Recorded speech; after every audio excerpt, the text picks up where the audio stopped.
Hello everyone, my name is Rama Dange.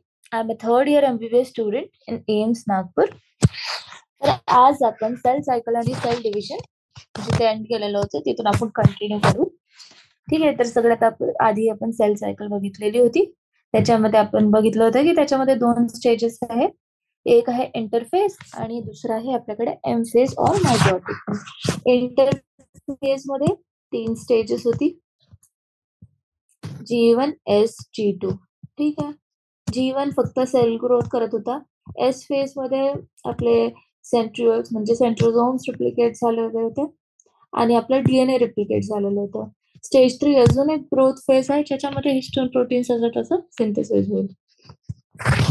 ठीक आहे. त्याच्यानंतर आपली होती मायटोसिस फेज म्हणजे एम फेज. एम फेज मध्ये आपण म्हटलं होतं की त्याच्यामध्ये 2 स्टेजेस आहेत. काय आहे? कॅरिओकायनेसिस आणि सायटोकायनेसिस. तर कॅरिओकायनेसिस आणि सायटोकायनेसिस. कॅरिओकायनेसिस म्हणजे काय? Division of nucleus. सायटोकायनेसिस म्हणजे काय? Division of cytoplasm. तर डिव्हिजन ऑफ कॅरिओकायनेसिस म्हणजे डिव्हिजन ऑफ न्यूक्लियस म्हणजेच कॅरिओकायनेसिस अजून खूप सारे स्टेप्स मध्ये डिवाइड आहे. त्याच्यामध्ये काय काय ते प्रोफेज, मेटाफेज, एनाफेज आणि टीलोफेज, त्याच्यानंतर सायटोकायनेसिस. ठीक आहे. तर हे पूर्ण एमफेजचे स्टेप्स झाले. बरं, ही पूर्ण प्रोसेस जी आहे सेल सायकलची ती अराउंड 24 आवर्स लास्ट करते आणि जी आपली एम फेज आहे ती फक्त 1 तास लास्ट करते आणि त्याच्यानंतरचा एका एम फेज पासून दुसऱ्या एम फेज पर्यंतचा जो टाइम आहे त्याला आपण म्हणतो इंटरफेज, ज्याच्यामध्ये सेल तयार होते डिव्हिजनसाठी. ठीक आहे. आता ह्युमन सेलला 24 आवर लागते आणि तेच आपण जर ईस्ट सोबत कम्पेअर केलं तर त्याला फक्त 90 मिनिट्स असं लागते. ठीक आहे. हे आपण सगळं बघितलं. बरं, डीएनए कंटेंट आपण बघू. जे क्रोमोझोम नंबर आहे तो आपला 2n आहे सपोज डिप्लॉइड सेल असल्यामुळे, तर 2nच असणार आहे सेलचं पूर्ण सेल सायकल मध्ये. पूर्ण जी सायकल आहे मायटोसिस पूर्ण फेज जो आहे त्याच्यामध्ये जो क्रोमोझोम नंबर आहे तो 2nच राहणार आहे. पण जो डीएनए कंटेंट आहे तो आपण म्हटलं होतं की एस फेज मध्ये डबल होत होता, म्हणजे आपण सिंथेसिस करत होतो कारण की इक्वली डिवाइड झालं पाहिजे म्हणून सेम. तर म्हणून जो डीएनए कंटेंट आहे तो जर आधी 2C आपण पकडला तर आता तो काय राहील 4C. आणि मायटोसिसच्या एंड झाल्यानंतर दोन्ही जे डॉटर सेल्स असेल त्यांच्यामध्ये 2n जेनेटिक मटेरियल असणार आहे विथ 2C डीएनए कंटेंट. ठीक आहे. त्याच्यानंतर आपण क्विसेंट स्टेज बघितलेली होती. क्विसेंट स्टेज एक्झॅक्टली काय आहे? Quiescent stage is G0 phase. G0 phase म्हणजे काय? जर आता आपल्याकडे एक टिश्यू आहे इथे आणि या टिश्यू मध्ये सेलला ग्रोथ करण्याची गरज नाहीये, म्हणजे त्याची ऑप्टिमम ग्रोथ आलेली आहे, आता ग्रो करणार नाही, सेल मॅच्युरेशन मध्ये जाऊ शकते. ठीक आहे. पण डिव्हिजन करण्याची गरज नाहीये, तर सेल डिवाइड नाही करता G1 फेज मधून डायरेक्टली ते G0 किंवा G0 फेज किंवा क्विसेंट स्टेज मध्ये चालली जाते. त्याला G0 phase of the cell cycle म्हणतात. याच्यामध्ये सेल कम्प्लिटली ऍक्टिव्ह असते पण ती डिव्हिजन करत नसते. पण जेव्हा पण सेल डॅमेज किंवा सेल डेथ होईल, इंजुरी होईल सेलला कुठल्या, तर त्याला रिप्लेनिश करण्यासाठी सेल वापस डिव्हिजन मध्ये येईल, पुन्हा G0 मधून G1 स्टेज मध्ये येईल. आणि एक खूप इम्पॉर्टंट पॉइंट आहे की G0 स्टेज मध्ये कोणत्या स्टेज थ्रू जातो? G1 स्टेज थ्रू जातो. ठीक आहे. आपण याच्यामध्ये म्हटलं होतं की अॅनिमल्स मध्ये mitotic cell division mostly diploid cells मध्येच होतं. ठीक आहे. पण काही काही अॅनिमल्स आहेत म्हणजे इन्सेक्ट्स म्हणू आपण, त्यांच्यामध्ये हॅप्लॉइड सेल, अॅनिमल्स मध्ये हॅप्लॉइड सेल्स मध्ये सुद्धा मायटोसिस होतं. काही काही एक्सेप्शन्स आहेत. त्याच्यामध्ये एक्झाम्पल आहे मेल बीज, वॅस्प आणि ॲन्ट्स. यांच्यामध्ये फिमेल जी आहे ती डिप्लॉइड असते आणि जो मेल आहे म्हणजे ती फर्टिलायझेशन थ्रू बनलेली आहे, आणि जो मेल असतो तो फर्टिलायझेशन बिना बनता बनलेला असतो, तो हॅप्लॉइड असतो. म्हणून त्यांच्यामध्ये कोणत्या टाईप ऑफ आपण हे बघतो क्रोमोझोम्स कोणत्या टाईपचे असते, म्हणजे ओव्हरऑल आपण हॅप्लोडिप्लॉइडी बघतो. हॅप्लोडिप्लॉइडी म्हणजे हॅप्लॉइड मेल्स आणि डिप्लॉइड फिमेल्स असं. ठीक आहे. काय होतं? मायटोसिस होतं. ठीक आहे. आणि प्लांट्स मध्ये तर मायटोटिक डिव्हिजन हॅप्लॉइड आणि डिप्लॉइड सेल्स दोन्ही शो करतात. त्याच्यानंतर आपण एम फेज मध्ये बघितलं होतं prophase, metaphase, anaphase, telophase. Prophase हा एम फेज हा काय इक्वेशनल डिव्हिजन, म्हणजे जी सेल आपण टाकलेली आहे डिव्हिजन साठी तिच्या एक्झॅक्ट सेम दोन अजून सेल तयार होतील. ठीक आहे, काही डिफरन्स नाही येणार, दोन्ही सेल मध्ये सेमच असणार आहे. ठीक आहे, म्हणून त्याला आपण म्हणतो इक्वेशनल डिव्हिजन. आणि हे जे प्रोसेसेस आहेत ते सायमल्टेनियसली सुरू आहेत एका वेळेस, म्हणून आपण एक क्लिअर कट डिफरन्सिएशन नाही करू शकत पूर्ण स्टेजेस म्हणजे म्हणजे प्रोफेज, मेटाफेज, एनाफेज यांच्यामध्ये आपण प्रॉपरली डिफरन्शिएट नाही करू शकत. त्याच्यानंतर आपण प्रोफेज बघितलेलं होतं, त्याच्यामध्ये आपण बघितलेलं होतं की प्रोफेज मध्ये काय होतंय की आपलं जे डीएनए मटेरियल आहे तर तो टँगल्ड आहे. तर प्रोफेज मध्ये काय होतं, त्याचे अनटँगलिंग होते आणि कंडेन्सेशन म्हणजे अनटँगल्ड होतं म्हणजे कंडेन्सेशन ऑफ क्रोमोझोम होतं. ठीक आहे, आणि जे सेंट्रोझोम्स फॉर्म झालेले होते ते अपोजिट पोलला जाणार आणि क्रोमोझोम्स प्रॉपर कंडेन्स झाले आणि जे क्रोमोझोम्स आहेत ते काय असणार आपल्या सेंट्रोमियर सोबत, म्हणजे क्रोमोझोम्स आपल्या सेंट्रोमियरवर अटॅच्ड असणार. ठीक आहे, आणि सेंट्रोझोम्स हळूहळू दुसऱ्या साईडला जाणे चालू करेल आणि त्या सेंट्रोझोम्स मधून मायक्रोट्युब्युल्स रेडिएट होणार. त्यालाच आपण काय म्हणतो तो ॲस्टर्स, आणि दोन asters, two asters together with spindle fibres आपले फॉर्म्स मायटोटिक अपॅरेटस. ठीक आहे, आता मायटोटिक अपॅरेटस म्हणजे काय, स्पिंडल फायबर्स आहे जे सेंट्रोझोमनी क्रोमोझोमला जोडतात आणि आपले रेडिएटिंग आउट मायक्रोट्युब्युल्स कॉल्ड ॲस्टर्स, हे सगळे मिळून काय म्हणतो आपलं मायटोटिक अपॅरेटस. ठीक आहे, प्रोफेज 1 च्या एंड मध्ये आपण बघू शकतो की आपण मायक्रोस्कोप थ्रू त्याला जर बघितलं तर ते do not show any Golgi complexes, endoplasmic reticulum, nucleus and the nucleolus and the nuclear envelope. ठीक आहे, त्याच्यानंतर आपण मेटाफेज बघितलेली होती. मेटाफेज मध्ये काय होतं, मेटाफेज म्हणजे complete disintegration of the nuclear envelope. ठीक आहे, न्यूक्लियर एन्व्हलप पूर्ण डिसइंटिग्रेट होईल तेव्हा म्हणजे आपण म्हणू की आता मेटाफेज सुरू झालेली आहे. मेटाफेज मध्ये काय होतं, जे क्रोमोझोम्स कंडेन्स झाले तर क्रोमोझोम कंडेन्सेशन कम्प्लीट होत आहे. तर क्रोमोझोम्स ची मॉर्फोलॉजी जर स्टडी करायची असेल तर ही बेस्ट फेज आहे, कारण की याच्यामध्ये क्रोमोझोम्स खूप इझिली आणि प्रॉपरली विजिबल असतात. ठीक आहे, ठीक आहे. बाकी जे क्रोमोझोम्स आहे ते अटॅच्ड ॲट दी सेंट्रोमियर आहे. त्या सेंट्रोमियरवर एक छोटीशी स्मॉल डिश शेप स्ट्रक्चर असते, त्याला आपण कायनेटोकोर म्हणतो. आणि कायनेटोकोर ही अशी साइट आहे ज्याच्यामध्ये आपले स्पिंडल फायबर्स अटॅच्ड होतील फ्रॉम दी सेंट्रोझोम्स. ठीक आहे, आणि हे काय करतील, क्रोमोझोम्सला आपल्या प्रॉपर पोझिशन मध्ये आणतील. आता या मेटाफेज स्टेजमध्ये काय होतं की जे क्रोमोझोम्स आहेत त्यांच्यावर तुम्ही स्पिंडल फायबर जोडलेले आहेत. तर मेटाफेज स्टेजमध्ये काय होतं की सगळे जे क्रोमोझोम्स आहेत ते एका इक्वेटरवर लाईन करतात. ठीक आहे, तर त्या इक्वेटरवर जेव्हा ते लाईन करतात तर त्या स्टेजला म्हणजे इक्वेटरवर प्रॉपरली लाईन करतात आणि त्याला त्या म्हणजे त्या एरियाला जिथे ते लाईन करतात त्याला आपण मेटाफेज प्लेट असं म्हणतो. ठीक आहे, आणि त्या स्टेजमध्ये लाइक आपल्या क्रोमोझोममध्ये 2 क्रोमॅटिड्स आहे. तर कायनेटोकोर्स 2 आहेत आपल्याकडे. तर each side of the kinetochore म्हणजे 2 कायनेटोकोर एक या साइडला आणि एक अपोझिट साइडला. जसं या डायग्राममध्ये आपण बघू शकतो. हे हे जे आहेत ते कायनेटोकोर्स आहेत. हे जे आहेत ते कायनेटोकोर्स आहेत. ते अटॅच टू धिस आणि हे अटॅच टू धिस. म्हणजे दोन्ही अपोझिट साइडच्या सेंट्रोसोम्सवर कायनेटोकोर्स अटॅच होऊन जातील. ठीक आहे, आणि क्रोमोझोम्स एकदम सेंटरमध्ये येतील, त्याला म्हणू आपण मेटाफेज प्लेट. ही आहे डायग्राम प्रॉपर मेटाफेज प्लेटची, जिथे आपण बघू शकतो की काय centrosomes are attach to the kinetochores of the individual मतलब सिस्टर क्रोमॅटिड्स. ठीक आहे, आणि ते एकदम इक्वेटर सेंटरमध्ये लाईन करतायत, त्यांना म्हणू आपण मेटाफेज प्लेट.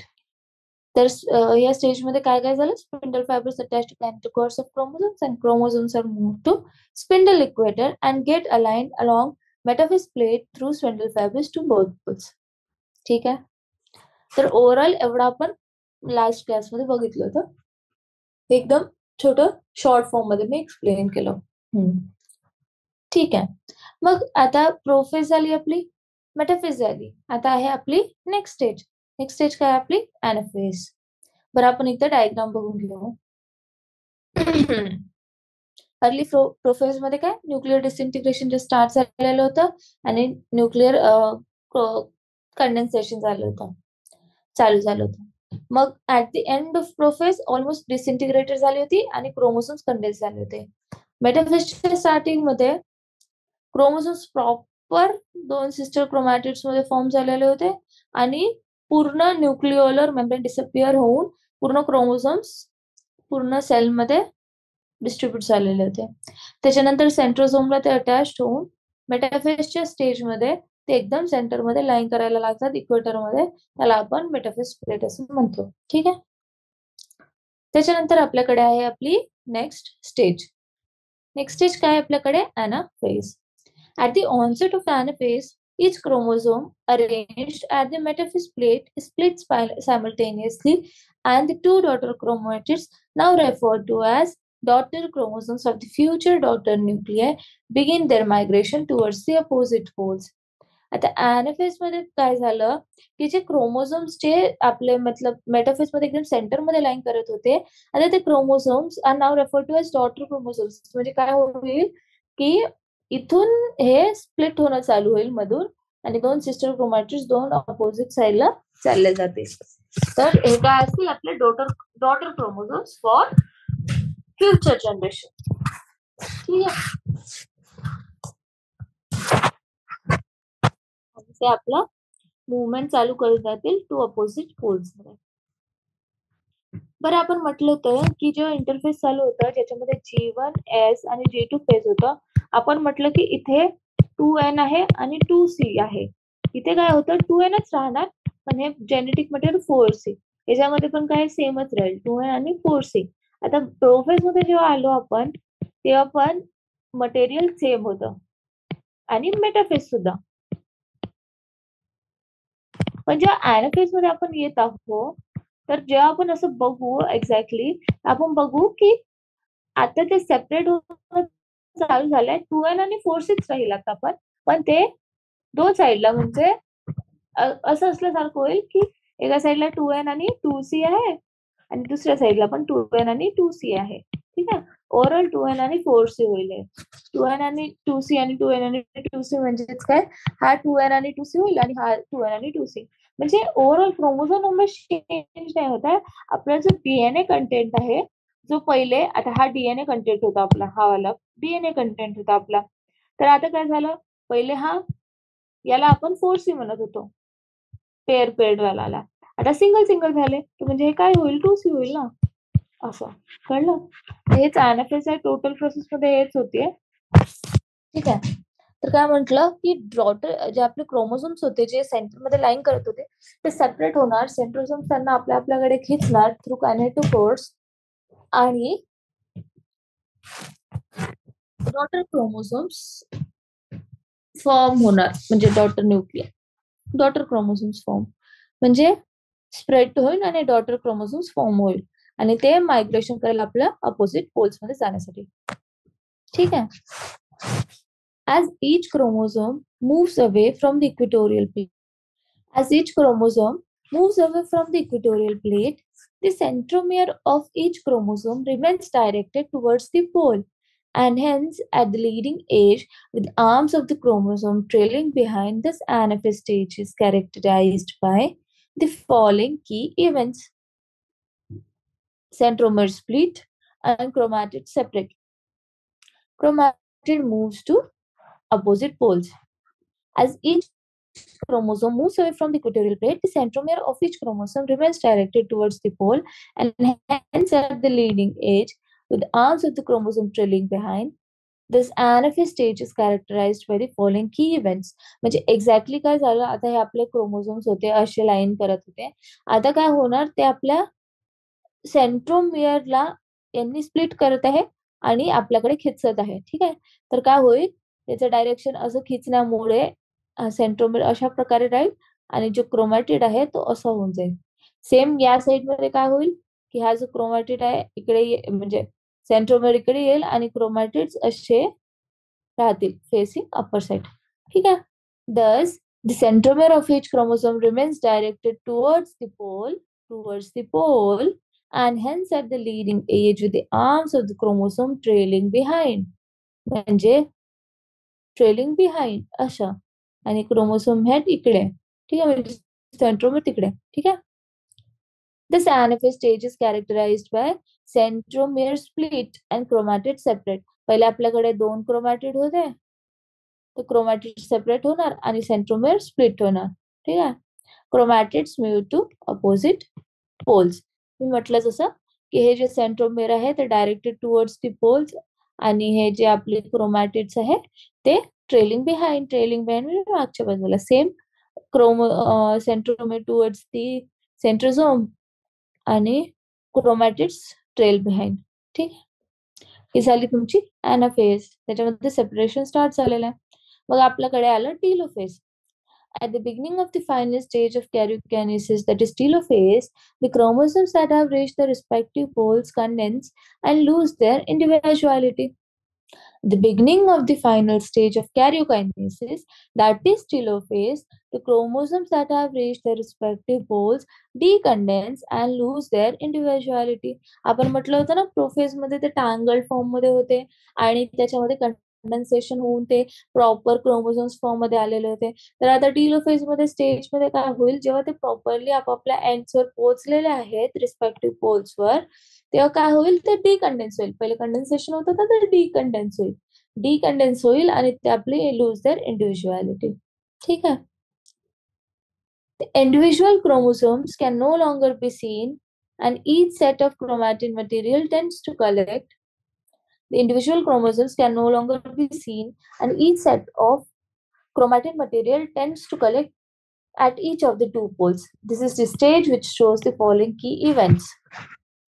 काय झालं टीलोफेज मध्ये ऍनाफेज मध्ये खिचण्याची प्रोसेस चालू होती.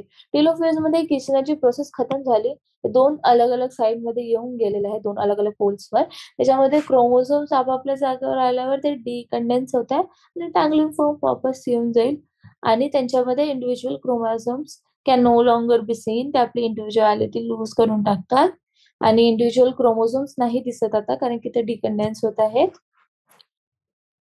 आणि actually each set of chromatin दोन अलग अलग साइड मध्ये जमा होऊन जात आहे. इच सेट ऑफ क्रोमॅटिन ऑब्विसली आपण 2 सेट बनवले होते ओव्हरऑल, तर आता ते प्रॉपर सिंगल दोघांमध्ये शिफ्ट होऊन जाईल. This is the stage which shows the following key events. Chromosomes cluster at opposite spindle poles and their identity is lost as discrete elements. तेच म्हटलं की क्रोमोझोम्स जे आहे ते cluster at opposite spindle poles, म्हणजे cluster होत आहेत ते अपोजिट स्पिंडल पोल्स मध्ये क्लस्टर होतात and their identity is lost as discrete elements. त्यांची आयडेंटिटी पण लॉस्ट होऊन जाते. त्याच्यानंतर nuclear envelope develops around the chromosome, clusters at each pole forming 2 daughter nuclei. A nuclear envelope develops around the chromosome, clusters at each pole forming 2 daughter nuclei. Nuclear envelope develops around the chromosome, clusters at each pole forming 2 daughter nuclei. Nucleolus, Golgi complex and endoplasmic reticulum reform. म्हणजे काय झालं, पहिले chromosomes आपापल्या respective poles मध्ये cluster झाले आणि त्यांचं जे जेनेटिक मटेरियल आहे ते डिकंडेन्स होऊन गेलं आणि ते टँगल फॉर्म मध्ये येऊन गेले परत. त्याच्यानंतर काय होतं की जे न्यूक्लिअर एनव्हलप पहिले रिसॉल्व्ह झाली होती, तर आता ती पुन्हा फॉर्मेशन होईल, ठीक आहे. आणि formation of 2 proper daughter nuclear formation झालेलं आहे, ठीक आहे. आणि न्यूक्लियोलस, गोल्गी कॉम्प्लेक्स आणि एंडोप्लाझ्मिक रेटिक्युलम परत तयार होईल. तर आपण इथे बघू शकतो की ऍनाफेज होती, ठीक आहे, सेपरेट होत होते, आणि ही टीलोफेज आहे ज्याच्यामध्ये डीएनए मटेरियल आपण बघू नाही शकत, असेल टँगल झालेलं आहे, ठीक आहे. आणि हे 2 सेल आपले 2 साइडला सेपरेट झालेले आहे, ठीक आहे. आता आहे हे काय झालं, एंड ऑफ आपली कॅरिओकायनेसिस. कॅरिओकायनेसिस म्हणजेच प्रोफेज, मेटाफेज, ऍनाफेज आणि टीलोफेज फायनली आपण संपवलेलं आहे. याच्यानंतरच्या स्टेजमध्ये काय होतं, नंतरच्या स्टेजमध्ये काय होतं आपलं, होतं सायटोकायनेसिस. सायटोकायनेसिस म्हणजे डिव्हिजन ऑफ सायटोप्लाझम, ठीक आहे. तर आता डिव्हिजन ऑफ सायटोप्लाझम दोन्ही प्लांट आणि अॅनिमल सेल मध्ये डिफरंट असतो. ठीक आहे. तर आपण बघूया. ठीक आहे. तर cytokinesis. Mitosis accomplishes not only the segregation of not only the segregation of duplicated chromosomes into daughter nuclei, that is cytokinesis, but the cell itself is divided into daughter cells by the separation of cytoplasm called cytokinesis, at the end of which cell division gets completed. म्हणजे mitosis phase आपण म्हटलं, M phase जी होती त्याच्यामध्ये कॅरिओकायनेसिस आणि cytokinesis होता. तर फक्त जर आपण कॅरिओकायनेसिस एंड झाला आणि म्हटलं की मायटोसिस झालं, तर असं नाहीये.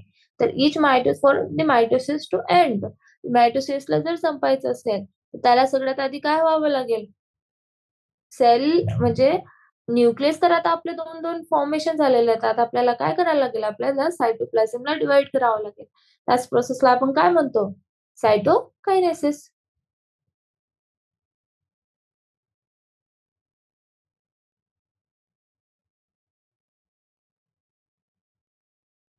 ठीक आहे. याच्यानंतर आपण म्हणू शकतो की आपली सेल डिव्हिजन कंप्लीट झालेली आहे. In an animal cell this is achieved by the appearance. आता ही जी सायटोकायनेसिस आहे ती ॲनिमल सेल आणि प्लांट सेल मध्ये डिफरंट असते. ठीक आहे. तर आता आपण पहिले ॲनिमल सेल बघू, मग त्याच्यानंतर आपण प्लांट सेल बघू. ठीक आहे. तर animal cell. In an animal cell this is achieved by the appearance of furrow in the plasma membrane. तर काय होईल? ॲनिमल सेलमध्ये काय होईल? There will be a formation of a furrow. ठीक आहे. फरो म्हणजे कसं? जशी आता ही प्लाझ्मा मेम्ब्रेन होती आपली पूर्ण, इथून आपले न्यूक्लियस फॉर्मेशन झालेले होते, तर असं टाईपचं एक फरो फॉर्मेशन होईल. ठीक आहे. फरो म्हणजे अशी छोटीशी गॅप असल्यासारखं. ठीक आहे. इथे दिलेलं असेल दाखवते, पण नाही इथे दिलेलं नाहीये. ठीक आहे. तर ॲनिमल सेलमध्ये काय आहे? appearance of a furrow in the plasma membrane. Furrow formation होईल. जसं furrow gradually deepens and ultimately joins in the center, dividing the cell cytoplasm into two. तर दोन्ही साइडने आपल्याकडे फरोज आले. ठीक आहे. फरोज आले. ते हळूहळू डीपन होणं सुरू केले आणि ऍट द एंड हे डीपन होऊ हे दोन्ही मीट केले आणि हेन्स सायटोकायनेसिस झालं. दोन सेल डिफरंट फॉर्मेशन झालं. तर काय होते? फरो ग्रॅज्युअली डीपन्स, हळूहळू डीपन होईल and ultimately joins in the centre, आणि हळूहळू डीपन होता सेंटर मध्ये जॉईन होईल, dividing the cell cytoplasm into two. मग सेल सायटोप्लाझमला दोन मध्ये डिवाइड करेल. ठीक आहे. तर ॲनिमल सेल मध्ये काय आहे? ॲनिमल सेल्स मध्ये काय आहे? Furrow formation. आता प्लांट सेल मध्ये काय आहे? प्लांट सेल मध्ये असते आपल्याकडे सेल प्लेट फॉर्मेशन. ठीक आहे. आपण ते बघू प्रॉपरली. ठीक आहे. तर plant cells however are enclosed by relatively inextensible cell wall. Therefore they undergo cytokinesis by a different mechanism. ठीक है. The plant cells however are enclosed by relatively inextensible cell wall. ठीक है. Relatively inextensible cell wall. Therefore they undergo cytokinesis by a different mechanism. Cytokinesis by a different mechanism. ठीक आहे. तर काय होतं exactly? म्हणजे प्लांट सेल्स मध्ये बघ, आपण काय म्हटलं, ऍनिमल सेल्स मध्ये फक्त प्लाझ्मा मेम्ब्रेन असतो, सेल वॉल नसतो कव्हर करायला. तर प्रॉपर एक प्लाझ्मा मेम्ब्रेन मध्ये फरक क्रिएट झाला आणि ते दोन डिफरंट सेल मध्ये डिवाइड झाले. पण आता ऍनिमल सेल मध्ये प्लांट सेल मध्ये आपण म्हणतो की प्लाझ्मा मेम्ब्रेनच्या नंतर अजून एक लेअर आहे, त्याला आपण काय म्हणतो? Cell wall. आणि आपल्याला माहिती आहे की सेल वॉल एक डेड लेअर आहे आणि ती त्याला रिजिडिटी प्रोव्हाइड करते आणि ती इनएक्सटेन्सिबल आहे. ठीक आहे. म्हणजे एक्सपॅन्शन जसं नाही होत त्याचं. ठीक आहे.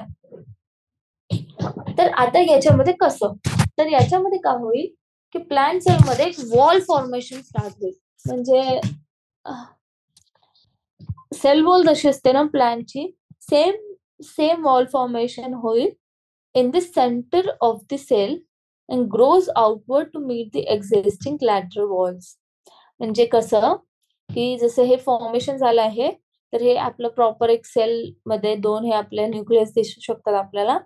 तर काय होईल? इथे एक सेल प्लेट फॉर्मेशन होईल. Cell plate formation. मग ही हळूहळू हळूहळू आउटर साइड मध्ये ग्रो करेल आणि इथली जी सेल वॉल आहे, इकडची जी सेल वॉल आहे त्याला मीट करून जाईल. ठीक आहे. आणि हेच दोन डिफरंट सेल प्रोड्यूस होतील. तर पहिले काय झालं, प्लाझ्मा मेम्ब्रेन मध्ये आपण फरो क्रिएट केला आणि प्लांट सेल्स मध्ये आपण सेल प्लेट क्रिएट केली जे आउटवर्ड्स ग्रो करत होते. ठीक आहे. In plant cells, wall formation starts in the center of the cell and grows outwards to meet the existing lateral walls. ठीक आहे. म्हणजे एक्झिस्टिंग लॅटरल वॉलला मीट करून टाकेल. ठीक आहे. इथून ग्रो होईल आणि ठीक आहे. The formation of the new cell wall begins with the formation of a simple precursor called the cell plate that represents the middle lamella between the walls of the two adjacent cells. ठीक है. The formation of the new cell wall begins with the formation of a simple precursor called the cell plate. तर जी नवीन sale wall आहे त्याचं formation कसं begin होतं, with the formation of a simple precursor called the cell plate. छोटीशी precursor called the cell plate मधामध्ये चालू होईल. that represents the middle lamella between the walls of two adjacent cells. म्हणजे बघा, आपण जेव्हा सेल प्लांट सेल बघितलं होतं, तशी एक प्लांट सेल आहे आणि ही अजून एक प्लांट सेल आहे. तर या दोन प्लांट सेलचे हे सेल वॉल आहेत. त्या दोघांच्या मध्ये काय होतं, आपल्याकडे मिडल लॅमेला. ठीक आहे. मिडल लॅमेला होतं. तर हे ऍक्च्युली सेल प्लेट काय आहे, ते मिडल लॅमेला आहे जे दोन सेलच्या मध्ये ग्रो करत आहे. ठीक आहे.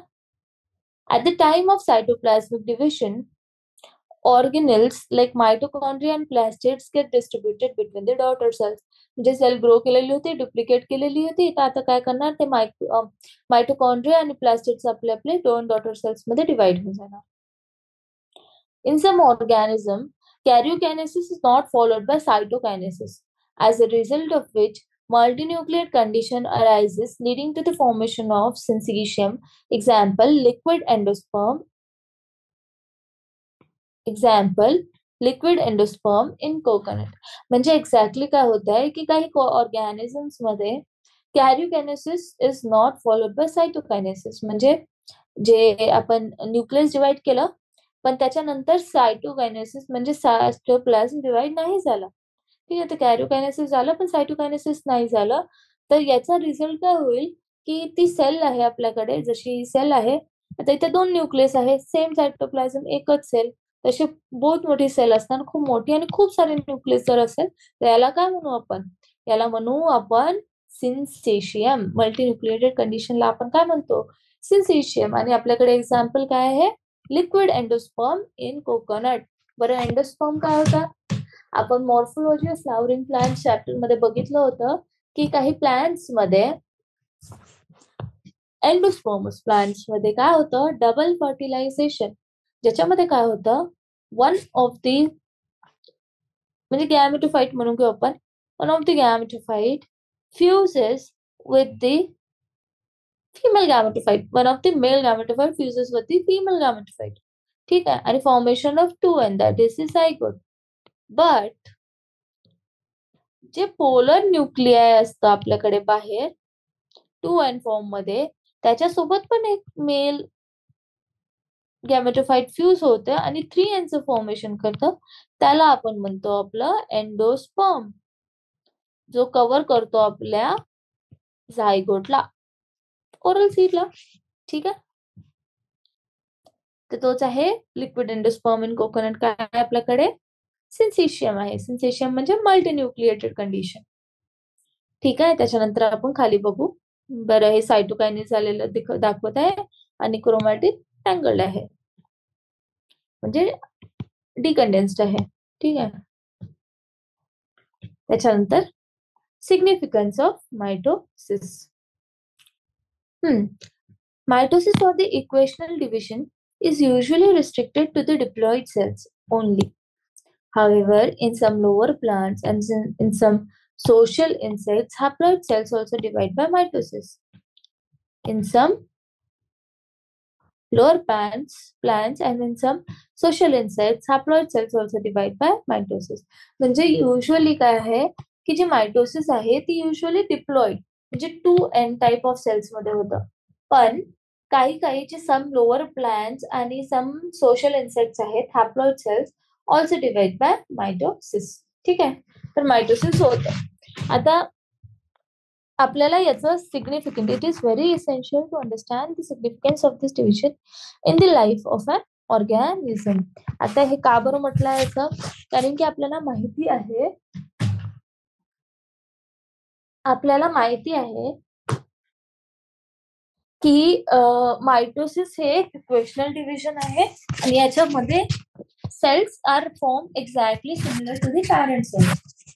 एकदम एक्झॅक्ट सिमिलर आपल्या पॅरेंट सेलच्या सेल्स प्रोड्यूस होतात आणि काय होते, एक युनिसेल्युलर ऑर्गॅनिझम पासून एक मल्टीसेल्युलर लार्ज ऑर्गॅनिझम प्रोडक्शन होऊ शकते.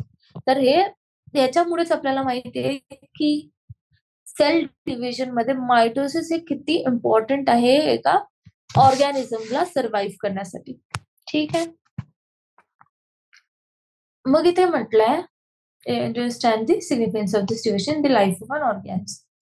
Are you aware of some examples that you have studied about haploid and diploid insects?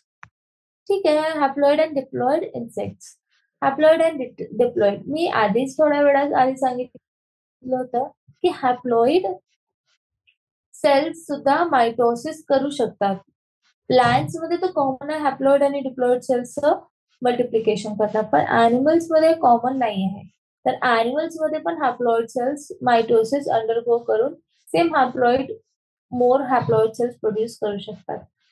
ठीक आहे, तर याचे एक्झाम्पल्स काय आहेत, त्याचे ते एक्झाम्पल्स आहे मेल बीज, ants आणि wasps. ठीक आहे, मेल बीज, ants आणि wasps. ठीक आहे, हे खूप इम्पॉर्टंट आहे. मेल बीज, wasps अँड ants. ठीक आहे, हे खूप इम्पॉर्टंट आहे. ठीक आहे, तर याच्यामध्ये काय होतं, मेल एक्झॅक्टली का बरं, कारण की यांच्यामध्ये काय असतं की जे मेल असतात ते अनफर्टिलाइज्ड असतात, well the females are fertilised. ठीक आहे, फर्टिलाइज म्हणजे प्रॉपर 2n फॉर्मेशन मध्ये proper fertilisation, proper produce, proper एक फिमेल बी किंवा वॅस किंवा अँट प्रोड्यूस होतो. पण मेल्स मध्ये असं नाहीये, ते फर्टिलायझेशन होत नाही त्यांच्या याचं आणि ते डायरेक्टली प्रोड्यूस होतात विदाउट फर्टिलायझेशन. ठीक आहे, mitosis usually results in the production of diploid daughter cells identical genetic component. Genetic component म्हणजे मायटोसिस मध्ये एक्झॅक्टली काय होत आहे की 2n होतं तर 2nच बनलाय, तर exactly similar chromosomes as daughter cells as that of the parent cells. म्हणजे एकदम सेम सेल बनत आहे, एकदम एक्झॅक्ट सेल बनत आहे जशी पॅरेंट सेलची होती. ठीक आहे, identical exact. The growth of multicellular organisms is due to mitosis. ते पण म्हटलं आपण की मल्टीसेल्युलर ऑर्गॅनिझम्स कशाने, सिंगल सेलने स्टार्ट होत आहे, तेवढं डिवाइड करत आहे मिलियन्स ऑफ सेल्स, एक मल्टीसेल्युलर ऑर्गॅनिझम असं प्रोड्यूस होत आहे, पण ते गॉन थ्रू ऑल दिस मायटोसिस, त्याच्यामुळेच एवढं झालेलं आहे. ठीक आहे, it therefore becomes essential for the cell to divide to restore the nucleocytoplasmic ratio. Sorry. मी एक स्टेटमेंट सोडलंय, ते cell growth results in disturbing the ratio between nucleus and cytoplasm. It therefore becomes essential for the cell to divide to restore the nucleocytoplasmic ratio. A very significant contribution of mitosis is cell repair. म्हणजे overall काय होतं, sale तो obvious आहे, difference येईल आणि तोच reason आहे main की मायटोसिस होते आहे. म्हणजे सेल डिवाइड होऊन जाईल आणि नॉर्मल सेल्स ऍक्टिव्ह सेल्स मध्ये ते कन्वर्ट झाल्यासारखे होऊन जाईल. ठीक आहे, आणि मायटोसिसचा एक खूप इम्पॉर्टंट फीचर आहे की जेव्हा सेल रिपेअर करायचं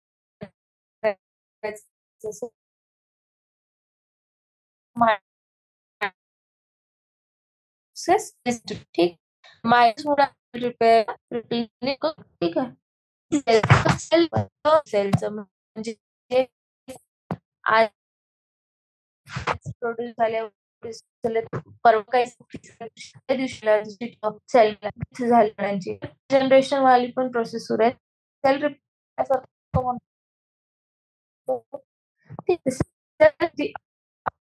आपण cells and blood cells are being caused म्हणजे जे epidermis आहे हे आपली जी आहे आपल्या ज्या ब्लड सेल्स आहेत ब्लड सेल्स पाहिजे ना की नाहीतर कमी होऊन जाईल ना बॉडीमध्ये तर तेच सेल डिव्हिजन करतात. ठीक आहे. Blood cells are being constantly replaced म्हणजे ते रिप्लेस होत राहतात. ठीक आहे. त्याच्यानंतर mitotic divisions in the meristematic tissue. The apical and the lateral cambium results in a continuous growth of plants throughout their life. आता हे काय आहे एक्झॅक्टली की जे मायटोटिक डिव्हिजन्स असते इन द मेरिस्टेमॅटिक टिश्यू म्हणजे ही प्लांट सेल आहे म्हटलं टीप मध्ये मेरिस्टेमॅटिक टिश्यू आहे तर हे काय करेल या टीपला अजून ग्रो करण्यासाठी प्रोत्साहन देईल वाढू देईल. ठीक आहे. त्याच्यानंतर apical and the lateral cambium म्हणजे काय जी हा प्लांट आहे स्टेम आहे इथे एक लॅटरल कॅम्बियम असेल ते लॅटरल कॅम्बियमला सुद्धा ग्रो करण्याचा चान्स मिळतो आणि स्टेम कशी मजबूत होते आणि थिक होते. ठीक आहे. Results in a continuous growth of plants through of their life. ठीक आहे. त्याच्यानंतर आहे आपल्याकडे मिओसिस. आता मिओसिस काय आहे तर आपण ते प्रॉपर्ली बघू. Production of offsprings by sexual reproduction includes the fusion of two gametes, each with a complete haploid set of chromosomes. Gametes are formed from specialized diploid cells. म्हणजे जर आपल्याला सेक्शुअल रिप्रोडक्शन झालं पाहिजे आणि त्याच्यामधून प्रोडक्शन ऑफ ऑफस्प्रिंग झालं पाहिजे तर त्याच्यासाठी काय होईल म्हणजे सेक्शुअल रिप्रोडक्शन म्हणजे फ्युजन ओव्हरऑल मध्ये काय होतं एक्झॅक्टली इकडचा मेल गॅमेटोफाइट येतो आणि फिमेल गॅमेटोफाइट येतो आणि तो काय करतो एक झायगोट फॉर्मेशन करतो. आता आपल्याला माहिती आहे की ह्युमन बिंग 2n टाईपचं आहे. ठीक आहे. आता 2n टाईपचं ह्युमन बिंग जर आहे आणि 2n टाईप आता त्याने आणि जर फिमेलला पण आपण 2n दिला ऍज गॅमेटोफाइट्स तर फ्युजन करून तर 4n फॉर्मेशन होईल ना विच इज नॉट पॉसिबल कारण की आपल्याला ह्युमन बिंग सुद्धा 2n फॉर्मेशन मध्ये पाहिजे. तर ओव्हरऑल काय होईल की हा जो 2n वाला मेल आहे 2n वाली फिमेल आहे ते आपले n फॉर्मेशन देतील विच कंबाईन टू फॉर्म आपल्याकडे 2n म्हणजे ह्युमन बिंग जो नंतर ह्युमन बिंग फॉर्म होईल. तर ओव्हरऑल आपल्याला या 2n ला n मध्ये कन्वर्ट करायचं या प्रोसेसला आपण म्हणतो मिओसिस. ठीक आहे. म्हणजे गॅमेट्सचे फॉर्मेशन आहे ह्युमन बिंग्स मध्ये ते मिओसिस थ्रू होतं. ठीक आहे. आणि त्या गॅमेट्स मध्ये हॅप्लॉइड सेट ऑफ क्रोमोसोम्स असते दॅट इज एन टाइप. ठीक आहे. Gametes are form from specialised diploid cells. ठीक आहे. स्पेशलाइज्ड डिप्लॉइड सेल्स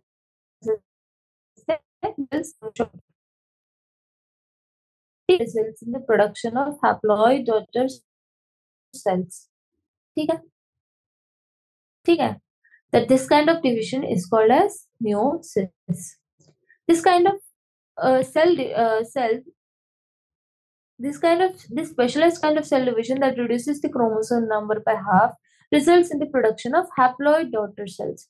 म्हणजे ही जी प्रोसेस आहे टोटल ज्याच्यामध्ये डिव्हिजन होत आहे म्हणजे क्रोमोझोम म्हणजे सेक्शुअल रिप्रोडक्शन साठी ऑफस्प्रिंग्स फॉर्म करण्यासाठी जे फ्युजन ऑफ गॅमेट्स जे आहे गॅमेट्स फॉर्मेशन जो आहे हे स्पेशलाइज्ड ऑफ डिव्हिजन जी आहे गॅमेट्स फॉर्मेशनची ते काय करते chromosome number from 2n to n मध्ये कन्वर्ट करते त्याला हाफ करते म्हणजे हॅप्लॉइड डॉटर सेल्स फॉर्म करताय. ठीक आहे.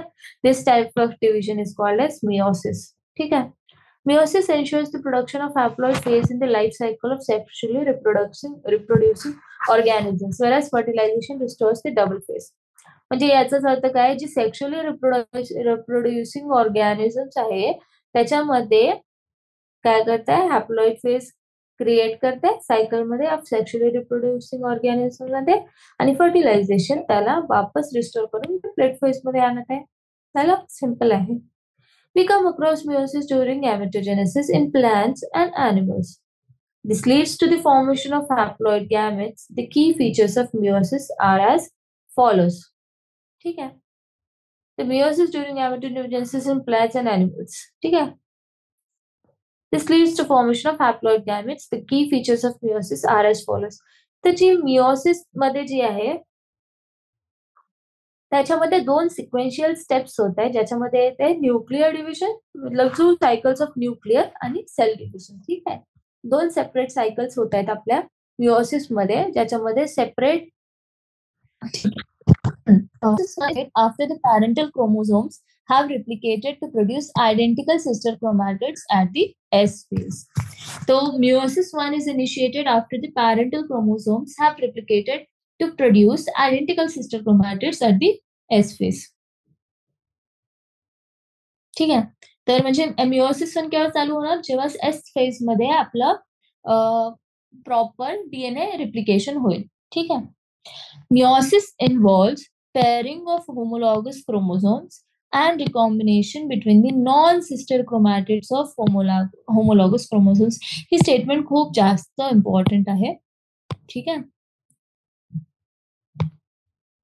Non-sister chromatids of homologous chromosomes.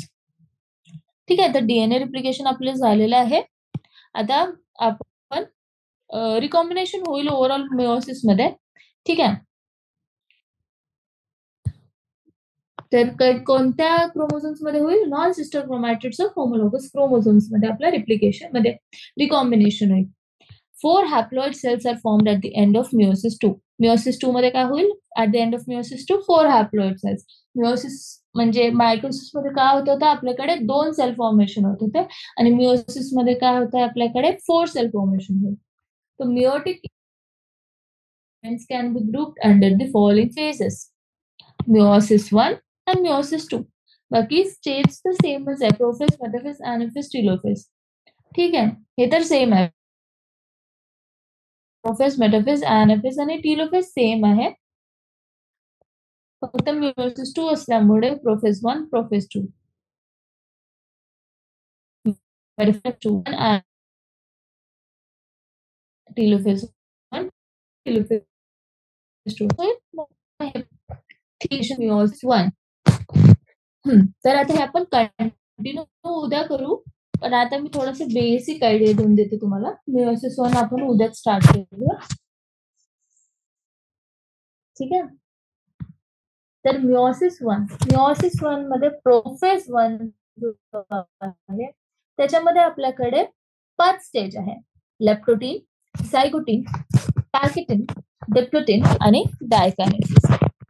या स्टेज मध्ये लेप्टोटीन स्टेज मध्ये क्रोमोझोम कंडेन्सेशन सुरू आहे.